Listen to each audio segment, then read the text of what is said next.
Լավ, նայեք, հետևյալն է խնդիրը, պատմության ընթացքում Հայաստանի առաջին դեպքն է, երբ որ սահմանադրական դատարանում խախտումների ազդեցությունը ելքի վրա մաթեմատիկորեն ապացուցված է, այսինքն միշտ հիմնավորումները, որ բերվում է, քննարկում են, ասում են, այ կազդ էր արդյունքների վրա, չէր ազդի արդյունքների վրա, հիմա ունենք դեպք, երբ որ վերահաշվարկի արդյունքում հրապարակվել են թվեր, այդ թվերով Բարգավաճ Հայաստանը հավաքում է 4%-ից ավել, 50-ից ավելով է, այսինքն ձայն, հետո մեկ էլ հանկարծակի երկու հատ ընտրատեղամասում անվավեր են ճանաչվում և դրա արդյունքում 153 ձայն չի երիքում։ Առաջին դեպքն է, ցենց բան չի եղել, բայց ինչի չի եղել, սա էլ արձանագրեմ, որ իրականում շատ հաճախ մենք շփոթում ենք պարլամենտական եւ նախագահական ընտրությունների արդյունքները, պարլամենտական ընտրություններում 4% է անցողիկ շեմը, առաջին գեր հիմա 4 եւ այդ տոկոսը անցնելուց հետո է, որ կուսակցությունը անցնում է ազգային ժողով։ Նախագահականի դեպքում միշտ խնդիրը գնացել է 50% հավաքել են, չեն հավաքել, կեսից ավել են հավաքել, կեսից քիչ են հավաքել եւ դրանից կախված համապատասխան տոկոսներով։ Հիմա ինչ ակնկալիք ունենք, ակնկալիքը այն է, որ բոլորի մոտ աչքի առաջ պետք է հստակ լինի, որ հավաքվել է համապատասխանաբար 4%-ից ավել ձայն եւ ազդեցությունը ինքնին ապացուցված է։ Կրկնում եմ, վերահաշվարկից հետո անվավեր ճանաչելուց հետո տարբերությունը 153 է։ Հիմա վերադառնամ ձեր հարցին, ինչ ենք պահանջել։ Պահանջել ենք անվավեր ճանաչել արդյունքները, որովհետև ըստ էության պահանջը դա է։ Անվավեր ճանաչելու դեպքում սահմանադրական դատարանը 3 հնարավոր որոշում կարող է կայացնել։ Բացի որ անվավեր չճանաչի, անվավեր ճանաչելու դեպքում 3 հնարավոր որոշում կարող է կայացնել։ Մենք պահանջել ենք դրանցից երկուսը։ Առաջինը, որ ամբողջությամբ անվավեր եւ վերաքվեարկություն, որովհետեւ խախտումները եղել են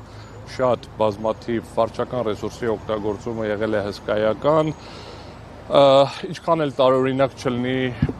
ուրիշներին են մեղադրում, բայց միջազգային միջամտությունը անվանական եղել է հենց ԿՊ-ի օգտին, մարդիկ, ովքեր իրավունք չունեն մասնակցել ընտրապայքարին, օրենսդրությունը հստակ սահմանում է, որ իրավունք ունեն ընտրելու իրավունք ունեցող անձինք մասնակցել են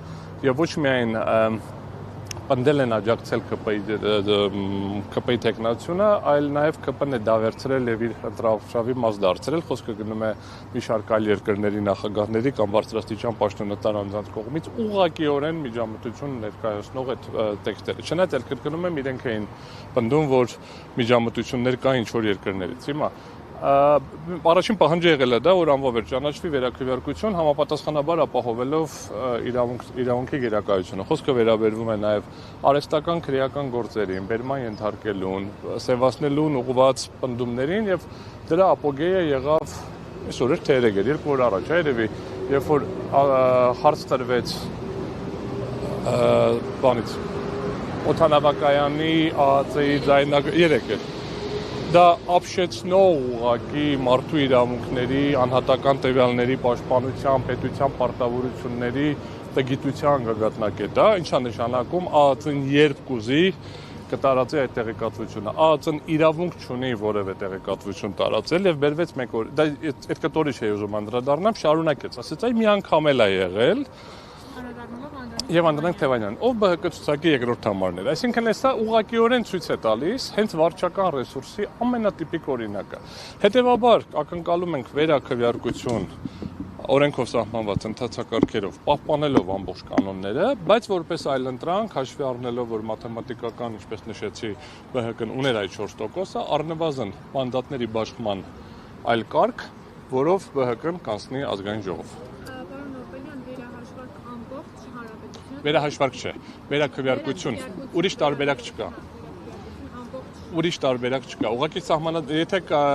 կենտրոնական ընտրական հանձնաժողովը ուներ մի քանի տարբերակ, այդ թվում նաև ընտրատեղամասերում վերաքվեարկություն իրականացնել, ապա բանի դեպքում, սահմանադրական դատարանի դեպքում նման հնարավորություն չկա, կամ ինքը պետք է անվավեր ճանաչի եւ ամբողջությամբ վերաքվեարկություն նշանակի, կամ պետք է մանդատների այլ կարգ սահմանի, այնտեղ մի տարբերակ էլ կա, երկրորդ փուլ մենք համապատասխանաբար չենք պահանջել։ Պարոն Նորբելյան, վստահ եք վերաքվեարկության դեպքում նույն պատկերից եք ունենա։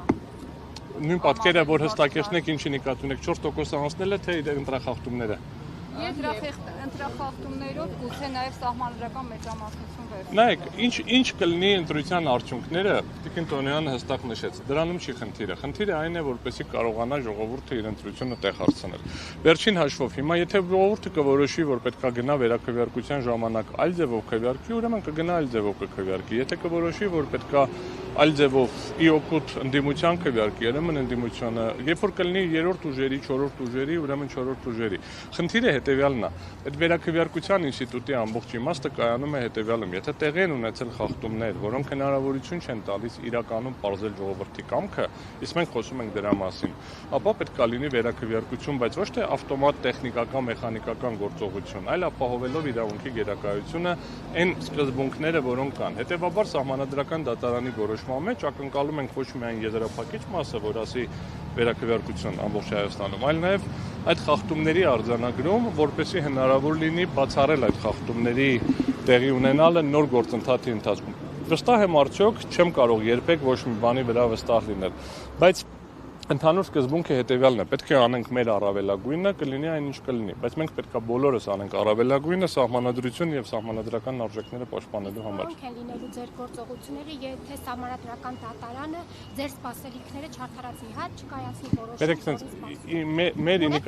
Մեր ինիկատիվ ունեք իմ թե կուսակցության։ Կուսակցության Տիկին Տոնյանը կպատասխանի, ես եթե իրավաբանների մասով էլի հարց կասեմ։ Տեսեք, պարոն Օրբելյան, նախին վարչապետ Վազգեն Մանուկյանը նշում է, որ դիմելով սահմանադրական դատարան, քանի որ կանխատեսելի է ըստ էության ինչ որոշում կկայացնի դատարանը, այդ կերպ ուժերը լեգիտիմացնելու են ընտրության արդյունքները։ Ես չմեկնաբանեմ, ուժը որոշել է համապատասխանաբար դիմել, ես որպես իրավաբան գտնում եմ, որ եթե կա որևէ այցան, որտեղ պետք է դիմել եւ մի հատ էլ շանս տալ կարգավորելու այս հանգամանքը, կարծում եմ անհրաժեշտ է։ Պետք է սահմանադրական դատարանը խուսափի այն իրավիճակից, երբ որ նախկին աճաններում բոլորը նիստից հետո ասում են մեզ խաբեցին, չեմ մասնավորեցնի ինչում խաբեցին, սահմանադրական դատարանին էլ որ խաբելու լինեն, թող իրանք իմանան, որ իրանք խափում են։ Համապատասխանաբար հիմա ինչ որոշում կկայացնի չեմ կարող ասել, բայց փաստը մնում է փաստ, որ կա